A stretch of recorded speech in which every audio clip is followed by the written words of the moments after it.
శ్రీవారి జన్మ నక్షత్రం శ్రవణం. ఈ నక్షత్రం పేరు మీద స్థాపించబడిందే శ్రవణం ప్రాజెక్ట్. నేడు ఎందరో వినికిడిలోపు ఉన్న బాలబాలికలలో వెలుగులు నింపుతోంది.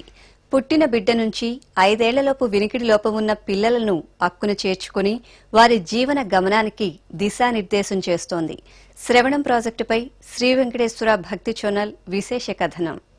శృణుయామ శరదశతం అని వేదవాక్కు. అంటే 100 ఏండ్లు చక్కగా వినాలన్నదే వేద లక్ష్యం.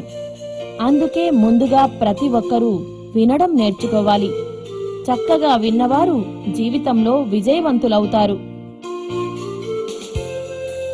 పూర్వం విద్యలన్నీ వింటూ నేర్చుకోవడం జరిగేది. వాటినే శృతులు అన్నారు. వినని వాళ్ళు, వినలేని వాళ్ళు అసంతృప్తిగా, అసంపూర్తిగా జీవనం కొనసాగిస్తారు. ఇక చెప్పినా వినని వాళ్ల సంగతి పట్టించుకోకపోయినా వినలేని నిస్సహాయులను గూర్చి మాత్రం ఒకంత ఆలోచించాలి. వారికి అండగా నిలవాలి. ఈ మహదాశయంతో పురోగమిస్తోంది తిరుమల తిరుపతి దేవస్థానం. మానవ సేవ చేస్తున్న మాధవుడైన శ్రీనివాస భగవానుని అనుగ్రహంతో అనేక మానవ సేవా కార్యక్రమాల్ని రూపొందించి అమలు చేస్తోంది. అనాథ బాలబాలికల కోసం బాలమందిరం, కుష్ఠరోగుల కోసం కరుణాధామం, ఎస్వి పూర్ హోం, మారణాంతకమైన హృద్రోగుల కోసం ప్రాణదానం, శారీరక వికలాంగుల కోసం బర్డ్ ఆసుపత్రి, మూగ బధిర పాఠశాల వంటి వాటిని స్థాపించి సేవాపథంలో ముందుకు సాగుతోంది తిరుమల తిరుపతి దేవస్థానం. ఈ కోవలోనే 2006వ సంవత్సరం డిసెంబర్ 15వ తేదీన తిరుమల తిరుపతి దేవస్థానం తిరుపతి పట్టణంలో నూతనంగా ప్రారంభించిన మరొక సేవా సంస్థ శ్రవణం. చిన్నపిల్లల్లో బధిరత్వం నివారణకు దాదాపు 10 కోట్ల రూపాయల వ్యయంతో అధునాతనమైన వైద్య పరికరాలతో శ్రీ వెంకటేశ్వర బధిర శిశువుల శిక్షణా సంస్థ శ్రవణంగా ప్రారంభించింది తిరుమల తిరుపతి దేవస్థానం. పుట్టుమూగ, బధిర, కుష్టు, క్షయ వంటి వ్యాధులు కర్మరోగాలని, అవి ఆజన్మాంతం అనుభవించాల్సిందే అనుకుంటూ నిరాశ నిస్పృహలకు లోనై బాధాతప్త హృదయులైన వారికి సాక్షాత్తు శ్రీ వెంకటేశ్వరుడే చేయూతనిస్తూ సేవలందిస్తున్న కార్యక్రమాలు ఎన్నెన్నో. ఈ భువిలో శ్రీనివాసుడు తాను వెలసిన శ్రవణ నక్షత్రం పేరుతోనే బధిరులు, మూగ వంటి అభాగ్యులకు చక్కటి శ్రవణ భాగ్యాన్ని కల్పించాడు.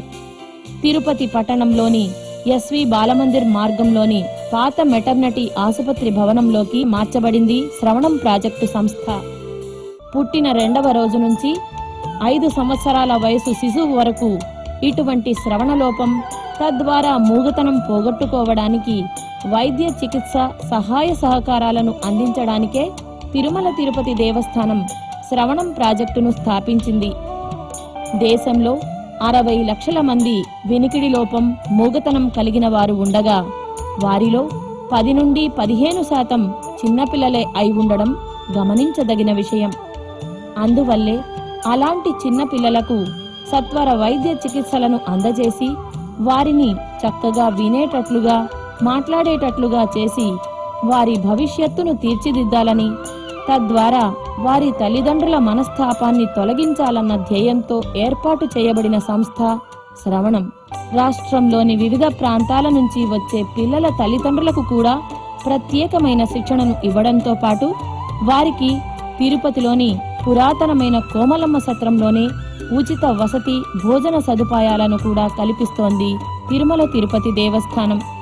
ఇంతవరకు ఈ శ్రవణం ప్రాజెక్టులో చేరిన చిన్నారులు తిరుమల శ్రీవారి ఆశీస్సులతో చక్కగా వినడం, మాట్లాడడంతో పాటు బయట ప్రపంచంలో స్వతంత్రంగా మనగలిగేలా ఆత్మస్థైర్యంతో ఇంటికి వెళుతున్నారు. ఈ సందర్భంగా తల్లిదండ్రులకు ఒక విజ్ఞప్తి: తమ పిల్లల్లో గాని, ఇరుగు పొరుగు వారి పిల్లల్లో గాని వినికిడి సమస్యలు, లోపాలు ఉన్నట్లు గమనిస్తే అలాంటి వారిని శ్రవణం ద్వారా సేవలు పొందేలా చూడండి. ఆయా చిన్నారుల భవిష్యత్తుకు చక్కని బాటను ఏర్పరచండి.